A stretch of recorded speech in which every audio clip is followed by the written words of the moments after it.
Bismillahirrahmanirrahim.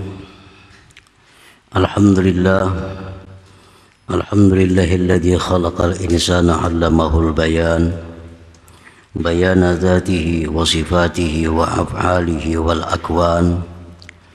Asyhadu an la ilaha illallah wahdahu la syarika lahu bil ikrami wal ihsan. Asyhadu anna sayyidana Muhammadan 'abduhu wa rasuluhu manba'ul irfan. Allahumma salli wa sallim wa barik ala sayyidina Muhammadin miftahil jinan wa ala alihi wa sahbihi wa zurriyatihi wa atba'ihi ila akhiriz zaman, amma ba'd. Yang kita hormati, kita muliakan para habaib dan para ulama, para muhibbin, hadirin hadirat rahimakumullah. Puji syukur tak terhingga selalu kita haturkan kehadirat Allah Subhanahu wa ta'ala, yang mana dengan kemurahannya, pertolongannya, kita pada malam ini kembali bisa berkumpul, bisa bertemu di majelis yang penuh dengan berkah dan rahmat ini. Salawat dan salam atas junjungan kita Nabi besar Muhammad sallallahu alaihi wasallam dan seluruh keluarga, sahabat, zuriat dan pengikut beliau ila yaumil qiyamah. Para muhibbin rahimakumullah, al-hikmatul hadi wa thalathun ba'dal mi'ati tsaniyah minal hikamil ataiyah.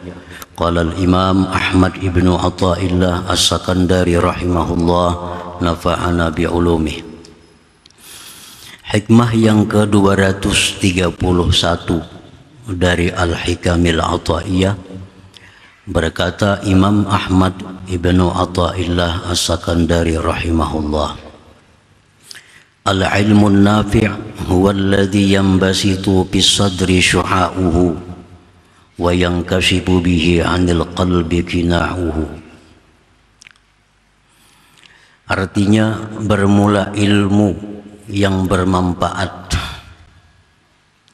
ialah ilmu yang terbuka di dalam hati cahayanya ilmu itu, dan nampaklah, terbukalah dengan ilmu itu daripada hati tutupan hati itu.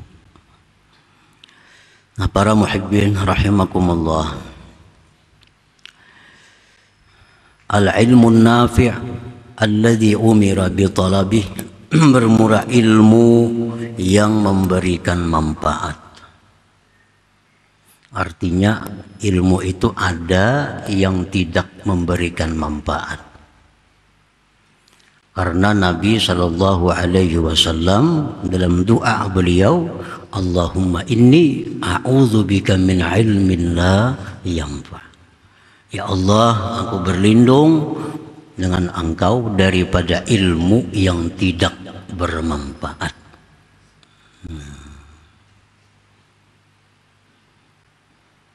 Nah, ilmu yang bermanfaat itulah yang kita diperintahkan untuk menuntutnya dari mulai buayan sampai lahat itu. Nah, ilmu yang bermanfaat itu adalah huwal ilmu alladhi yahsulu bihi takhliyatul qalbi an uyubiha. Ilmu yang bermanfaat itu adalah ilmu yang hasil dengan ilmu itu membersihkan hati dari celak-celak hati itu, dari aib-aib hati. Ilmu untuk membersihkan hati daripada kejahatan-kejahatan hati. Contohnya, kalau ghaflah seperti lalai dengan Allah Subhanahu wa ta'ala. Nah, lalai terhadap Allah itu merupakan sifat hati yang tercela. Wasababuha, sebabnya lalai kepada Allah itu, ar-ridha bin nafsi, adalah menuruti dengan nafsu. Nah, karena kita menuruti nafsu, lalu lalai dengan Allah. Wasababuhu, dan sebabnya kenapa kita setuju menurut dengan nafsu kita. Nah, sebabnya itu adalah hubbud dunia, karena kita mencintai yang tidak kekal. Nah, kita mencintai yang tidak abadi. Alladzi huwa aslu kulli khati'ah wa jarimah, yang mana mencintai dunia itu merupakan pokok dari segala dosa dan kejahatan. Famin hubbid dunia, maka dari akibat kita mencintai dunia ini, yang sya'ul hasadu, timbullah kedengkian, wal hikdu, dendam, wal ghadabu, marah, wasyuhu wal bukhlu, kikir, wal kibru, sombong, wa hubbur riyasah, suka ketinggian, kepangkatan, wal qasawah, keras hati, wa ghairu dzalik minal uyub, dan lain-lainnya daripada aib-aib hati. Nah, jadi ilmu supaya itu hilang dari hati kita, kita tuntut. Karena ada ilmunya. Kayak apa caranya supaya hati kita ini jangan lagi dengki. Ada ilmunya. Nah, tuntut ilmu itu. Kayak apa hati ini supaya jangan dendam. Ada ilmunya. Tuntut ilmu itu.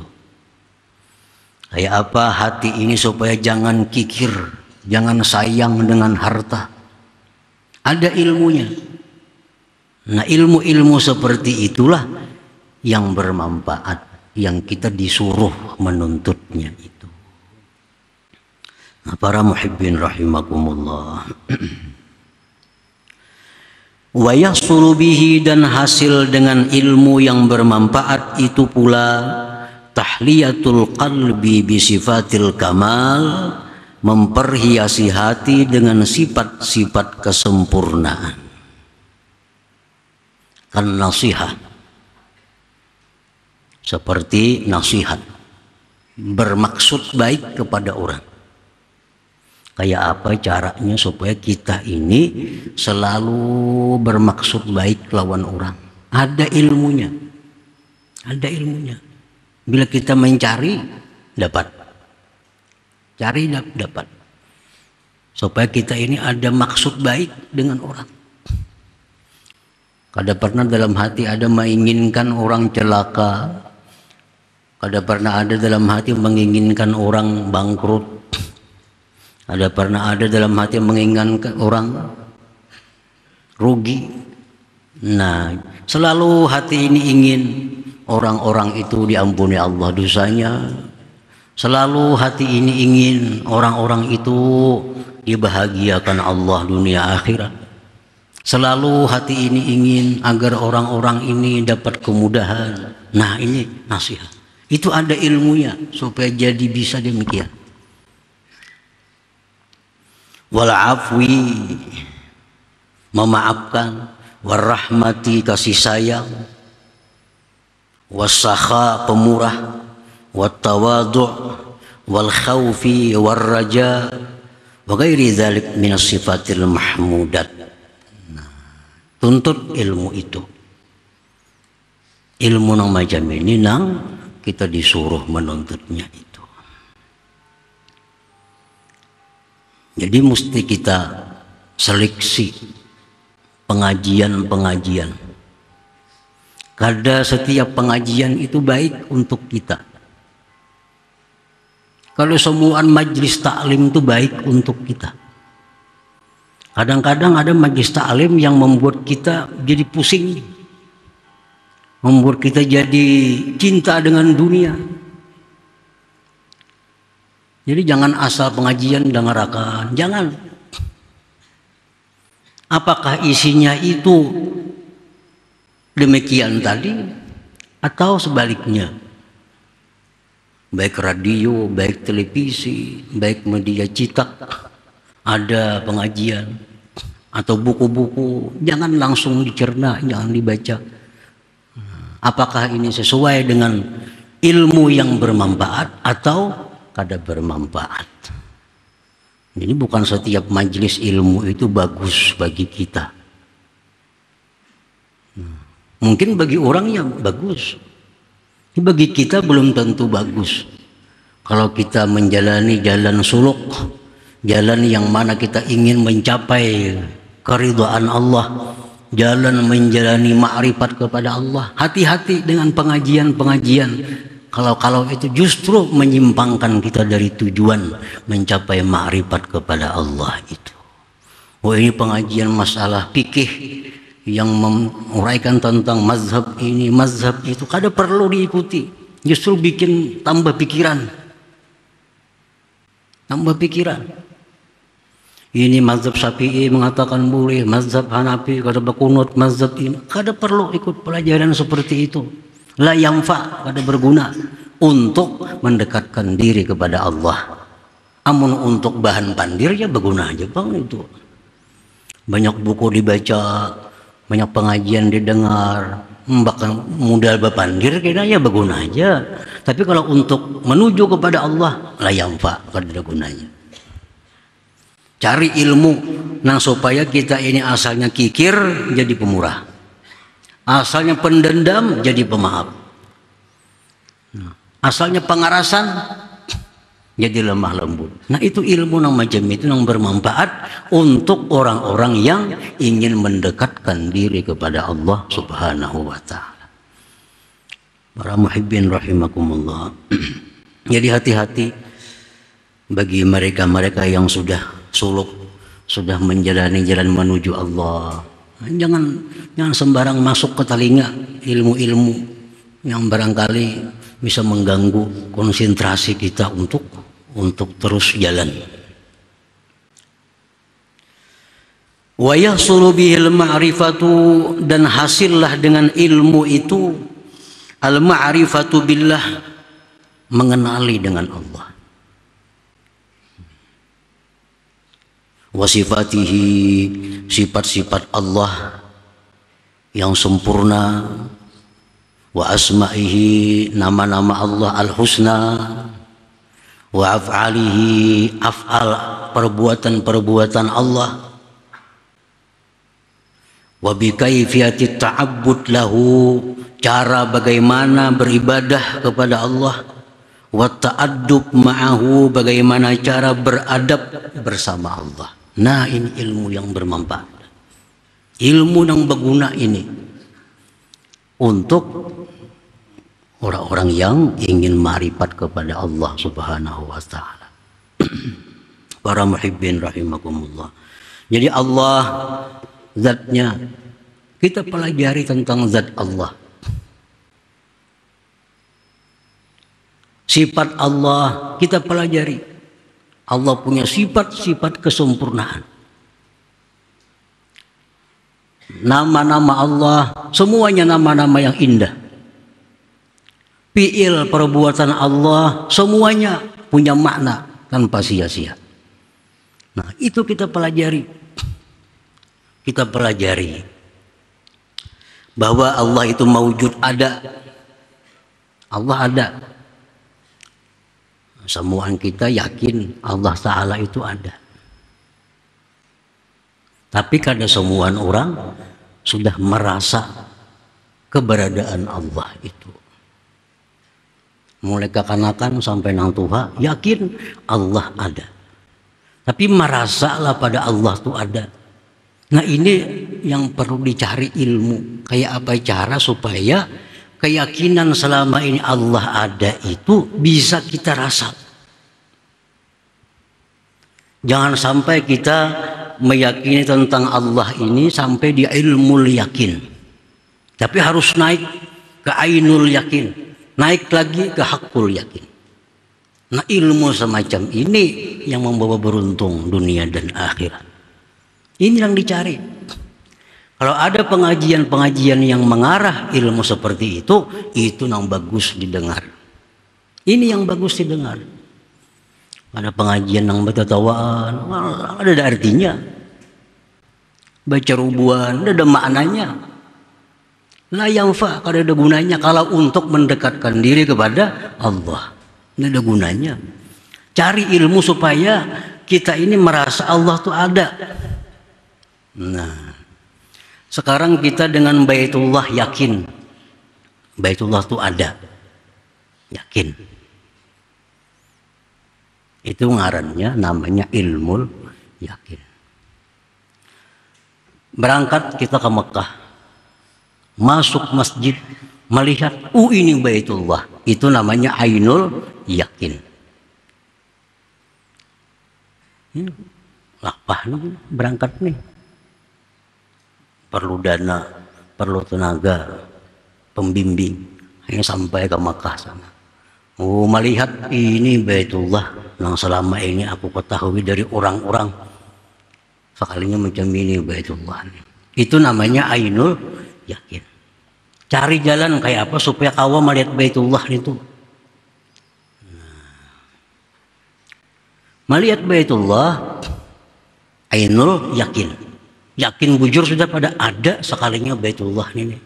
Dulu hanya sekedar ilmu, tahu pada ada Baitullah. Sekarang sudah di hadapannya, yakin kita.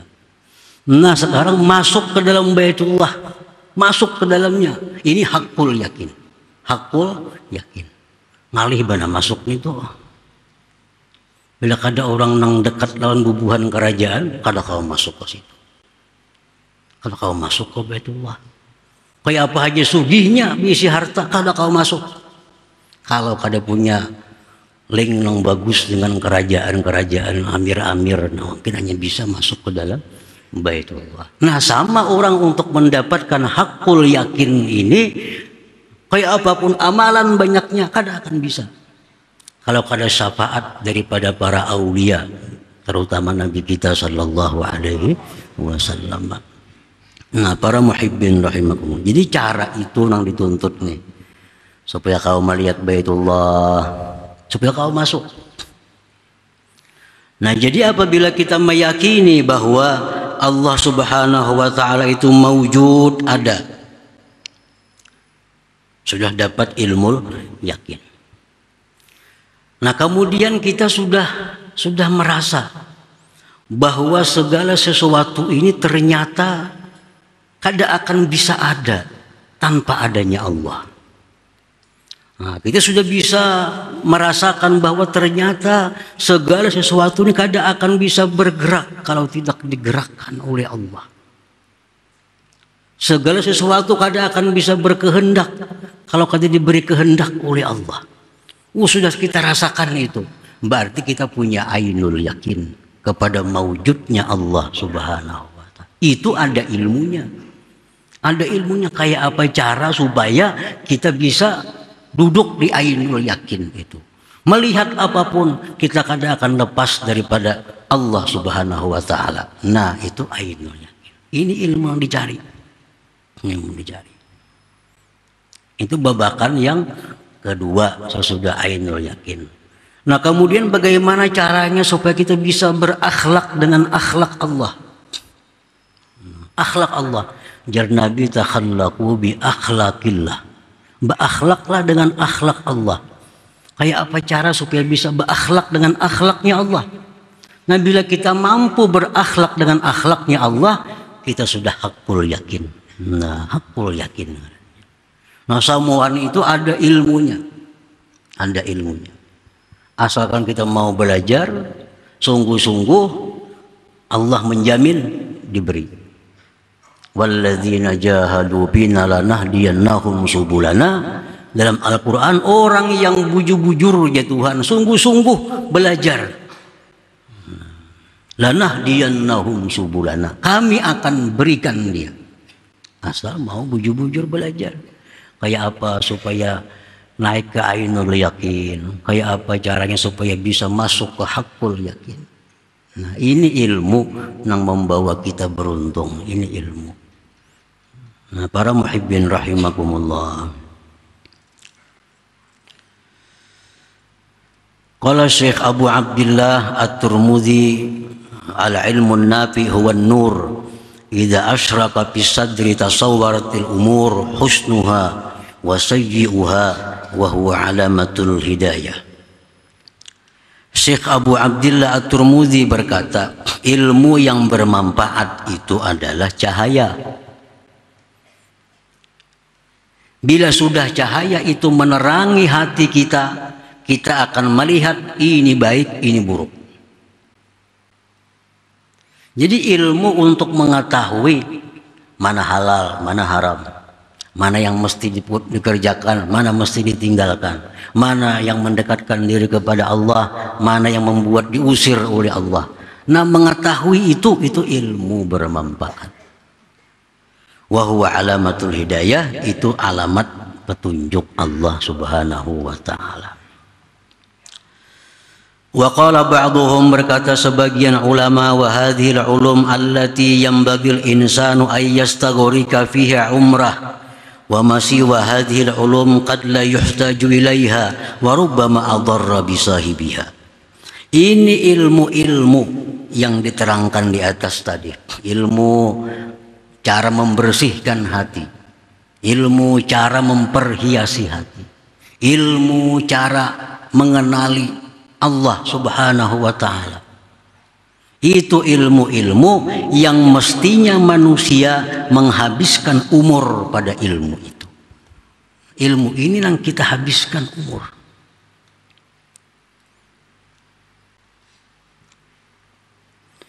Wa ma siwa hadhil ulum, selain ini ilmu-ilmu, qad la yuhtaju ilaiha, kadang-kadang kada diperlukan kepadanya. Hanya diperlukan kepadanya. Rubbama adarra bi sahibiha, kadang-kadang justru membahayakan orangnya. Bisa membahayakan. Nah, kita kada akan bisa beradab dengan Allah kalau tanpa ada murakabah. Nah, ilmu kayak apa cara supaya lawan Tuhan beradab. Kita lawan atasan kita beradab, lawan pimpinan kita bertata kerama, lawan Tuhan maginnya lagi beradab. Nah, kayak apa cara beradab lawan Tuhan itu? Nah, antara lain adalah ilmunya mesti kita murakabah. Murakabah. Nah, murakabah kita selalu merasa diawasi Allah, merasa dilihat Allah, didengar oleh Allah, diketahui oleh Allah. Mau tuh beradab lawan Tuhan. Bila itu kada mau beradab lawan Tuhan. Yang tertawa terbahak-bahak, atau apa kadang orang tertawanya gelagakan. Ini orang kada beradab lawan Allah Ta'ala. Kenapa? Ini merasa Allah tuh kada ada. Nah, kayaknya ada kan yang wanita tawa kayak itu, Bang. Ada wanita tawa di hadapan Tuhan. Tertawa dalam arti yang terbahak-bahak itu. Sahabat tertawa terbahak-bahak ditegur oleh Nabi. Ya Nabi, kalau engkau tahu seperti aku tahu, ini saya kalian lebih banyak menangis daripada terbahak-bahak itu. Nah, ini Nabi ini Sayyidul Mutakhalliqin bi akhlaqillah. Contoh orang yang berakhlak dengan akhlak Allah, ya Nabi. Dan warasatuhu, dan pewaris-pewaris Nabi itu. Jadi beradab dengan Tuhan kada akan bisa ada kalau kita kada merasakan keberadaan Allah itu. Kalau kita sudah merasa Allah ini ada, dekat, sangat dekat, tahu apa geritik hati kita, maka kada wani sudah. Mulut kada wani menggibah orang, mata kada wani sembarangan, telinga kada wani sembarangan, tangan kada wani. Kenapa? Karena diawasi. Diawasi. Nah, ilmu itu yang kita cari ini. Wa qala Syekh Abdul Hasan Asy-Syadzili rahimahullah, man lam yataghalghal fi hadhihi al-ulum mata musirran 'alal kabair wa huwa la ya'lam. Orang yang tidak mendalami ilmu tadi, kada mendalami ilmu itu, dia akan mati dalam keadaan menanggung dosa-dosa besar tanpa menyadari. Orang yang kada mengerti itu, Kada tahu ilmu kayak apa cara membuang dengki, kayak apa cara membuang hasad, kayak apa cara membuang dendam, kayak apa cara supaya jadi pemurah, kayak apa cara supaya bisa merasakan Allah tuh ada dekat. Nah, kadang mendalami ilmu-ilmu itu, mata musirran alal kabair, dia mati dalam keadaan mengekali dosa-dosa besar. Nah, kalau ada pengajian-pengajian dimanapun dari guru siapapun, bila arahnya demikian, nah, patut didengarkan, patut dihadiri itu. Nang siapa kah gurunya? Gimana kehendaknya? Bila pengajiannya arahnya untuk hal-hal seperti tadi, nah itu yang perlu dituntut ilmunya. Bila kada karuan, kada usah hadir. Bila kada jelas, apa hasilnya? Apa kesimpulannya? Kada jelas, kada perlu dihadiri, kada ada manfaatnya, bahkan justru menjauhkan kita dari Allah Subhanahu wa Ta'ala. Nah, kalau kita teliti, periksa, telaah dari hikmah yang pertama kitab Hikam ini, nah, pelajari dari hikmah pertama, kedua, ketiga, keempat sampai seterusnya. Nah, semuaan ilmu itu ada diterangkan dalam kitab Al-Hikam itu. Nah, dengarkan, bujur-bujur dengarkan, nah, sambil melihat TV dengarkan kayak apa anak jelas. Nah, dengarkan bujur-bujur seksama dari hikmah pertama, kedua, ketiga sampai seterusnya. Nah, niscaya ilmu yang nafi' itu lengkap di dalam kitab Hikam ini, ada dalam kitab Al-Hikam. Nah, para muhibbin rahimakumullah, kemudian hikmah yang ke 232 insyaallah taala. Ya Allah biha, ya Allah biha, ya Allah bi husnil khatimah, ya Allah biha, ya Allah biha, ya Allah bi husnil khatimah, ya Allah biha, ya Allah biha, الله بحسن الخاتمة يا أيها الرجل منه شفاعة صلوا عليه وسلموا تسليما اللهم صل وسلم